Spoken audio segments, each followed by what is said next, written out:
Hello everyone, here's a nice little video from Kursk giving a good overview of a bunch of destroyed Russian equipment on a road between Snagost and Zelenyi Shlyakh in Kursk. This is all from Russia's ongoing counter-offensive in the region, and I bet nobody would have predicted at the start of a war, but one day we'd be discussing Russia's Kursk counter-offensive. The video actually shows the geolocation of this one, but I'll have a look closer where it is later. So in the video you can see many armoured vehicles and supply trucks destroyed along this road. Some of them are still smoking. I'm half expecting to see Steptoe and Son walking along gathering up the remains. This is likely the work of FPV drones. Now on screen here the first bit, we can see 4 armoured vehicles all destroyed in a row. I wonder if these may have been destroyed by one single swarm of drones and are all part of the same column. Certainly, it appears that the first 3 vehicles are and were hit together. Next one, this one's labelled by the uploader. We can see a destroyed BTR-82. You can actually see where this one came off the road, so it looks like it got hit by a drone, crashed off the road, and then was either abandoned or nobody inside made it. This vehicle looks quite whole, so I'd guess abandoned. Next, we have a menage a trois of vehicles destroyed off-road. This includes a BMP-1, a BMD-4, and a T-72 tank, according to the labels that you can see. Given the close proximity of all of these 2 may have been destroyed at the same time. Looks like it could be an artillery strike that got this one. The camera then zooms in on a cluster of 4 vehicles.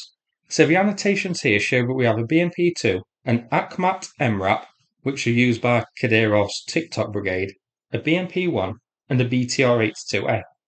A solitary Akhmat is next. Looks to be abandoned rather than completely destroyed, but it must have been damaged enough to lead to it being abandoned, so I guess disabled is a good way to describe this one. This one may warrant another drone, I think, to prevent Russia from potentially recovering it. The drone footage then shows 3 vehicles which, given the level of destruction here, look like they were hit at the same time. This text translates to BRDM, a Tiger MRAP, and an unidentified turtle tank. I don't think these ones can be put into service again somehow. Next, some vehicles destroyed near each other, but I can't tell if these were individuals hit at different times or part of the same group hit at once, so one column which was taken out. These are BTR-82 and a pair of BMP-2s. Next up, an MTLB at the side of the road, and then a BMP-1 and a BMP-2 seen in the field next to each other. All of these are just charred husks at the moment. Now, the next lot of vehicles don't have annotations. I'm not brilliant at identifying Russian vehicles myself. Junk looks like junk to me. An armoured vehicle is first, looks to be a BMP variant with a coke cage next to a pile of scrap metal. I'm not sure if that other pile is the remains of a vehicle which was just obliterated or just random scrap by the side of the road. It is Kursk, so either is possible. Then, an interesting BMP in decent condition. You can see what looks to be a drone jammer on top of it. So that's quite interesting. If this is a drone jammer, then it was about as effective as a Panzer SAM system was. Here, we can see another Akhmat vehicle, looking to be in quite bad shape. It looks like an Essex girl has dropped her fake tan over it.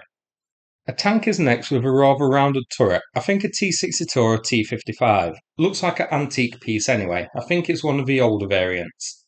This drone then shows a blackened and destroyed BTR-82. A charred husk of a vehicle which I can't recognise is next. Next one, a BTR-82 that's very badly burned, and I'm not sure what the second vehicle is because it's in the shadows. No sign of Cliff Richard though.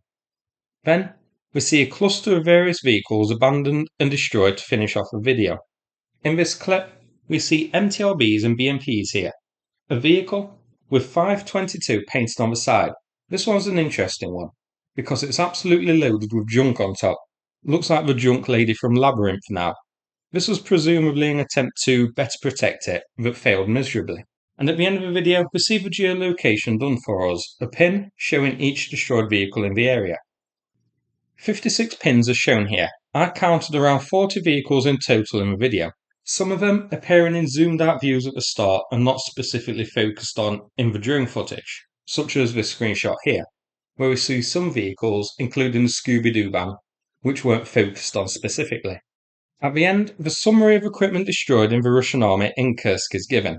It gives a total of 147 armoured vehicles, so that's tanks and BMPs and BMDs, 22 artillery pieces, which is less than I expected. I thought this number would be higher, and 38 cars.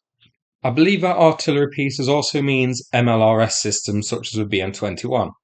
This matches quite well with Warspotting's own tally of 223 vehicles destroyed. Warspotting's tally doesn't include civilian vehicles used by Russia, and you can see on the screenshot from the video, their number doesn't include utility vehicles such as Ural trucks, engineering or bridging equipment, which likely accounts for the discrepancies which you can see between the two. It could be as well that this screenshot here is from the 82nd Brigade's own confirmed victories, which is why there's differences, rather than the total number of Russian vehicles destroyed in Kursk overall. But it was certainly quite interesting to see. Here it is as seen on Google Maps. Most of the losses are around this 14-kilometre road which is highlighted in red. Some more were seen destroyed north of Zelenyi Shlyakh. Let's have a look at deep states and see the situation. So you can see Zelenyi Shlyakh is shown in red here as contested territory. Now, given that we also saw Russian losses geolocated north of here by the video uploader, then it seems like Russia's push towards the settlement is like so. From west heading east and from the northwest heading southeast. Let's zoom up. So here's the area of Kursk shown overall. There's no real changes of note here from the last time we looked at Kursk a few days ago. The front lines seem to be in pretty much a stalemate in Kursk at the moment. But as we saw in this video, Russian losses are very high. And remember, this is all just one road between two settlements, a 14-kilometre road with that much scrap metal piled on it. Now, another short update on Kursk, but not really warranting a full video, so I've attached it to the end of this one. Ukraine War Monitor, which is usually a pretty accurate source, is reporting that North Korean troops have arrived in the Kursk region. We knew some were near here. A base in Oryol that got hit by a drone, and in Bryansk some were reportedly deserting. But this is the first confirmation of them in Kursk near the front lines. I have seen it mentioned online that Russia's intention with the North Koreans for now is to use them to help defend Kursk, which is quite embarrassing. A bit like the school bully going crying to mummy. But it does mean that the 10,000 plus soldiers sent are going to be used here and will free up Russian soldiers for Ukraine. So as much as we may mock, this is definitely a bad sign for Ukraine. We're going to have to wait to see how accurate this is and if they are actually here or not. But it's one I'll do an update on if we get more information. So moving back to the destroyed vehicles for a moment, some quite high numbers there. Notably with the armoured fighter vehicles such as BMPs and BMDs. I am surprised that the number of destroyed artillery systems is so low. Now, this could be that they are operating out of range of Ukraine's own artillery, so it is proving harder for Ukraine to hit them. Or, and this may be a bit hopeful speculation, Russia's artillery systems are quite stretched, so there's not much artillery support in the Kursk region as we're all needed along the front lines. It was quite interesting that relatively low numbers of them have been destroyed. I think it could be a number of the two. Them operating beyond the range of Ukraine's own systems, and not too many around at the moment. We'll have to wait and see. So, that's it for this video. Hope you found it interesting. Now, before I finish, I'm going to play a video from Cars for Ukraine about the ongoing fundraiser with them. Big thanks to everybody who's helped out so far. Thanks so much, and take care, everybody. Hello, Sukamaimus audience. Fourth vehicle we sent in as a part of the Medics campaign, and this one wouldn't be possible without you guys. Car is a reliable Toyota Land Cruiser that will be refit for the need of medics. Besides that, we also got the David Knowles campaign that you also helped to follow. But not only these two, we actually sent in 10 vehicles to the front line today. All with different stories. Most of them were actually directly donated. Some of them came from the Netherlands and Poland, like these four. These guys came from Britain. This one also from the Netherlands. And the war's not over. We have different campaigns running.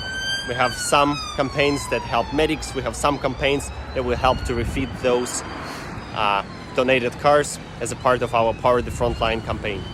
Check out carforukraine.com. The war's not over. Keep supporting us together to our shared victory.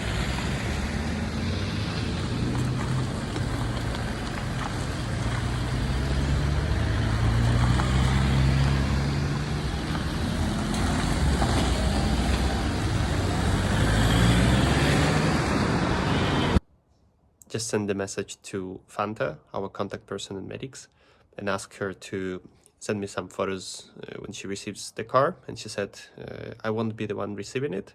I'm right here right now, literally 100 meters from the Russians. And she still responds, and she's trying to be accountable. With these people, we're gonna win this war. Russians have no chances. Thank you guys for your support. Hope you have a good night or good morning. Cheers.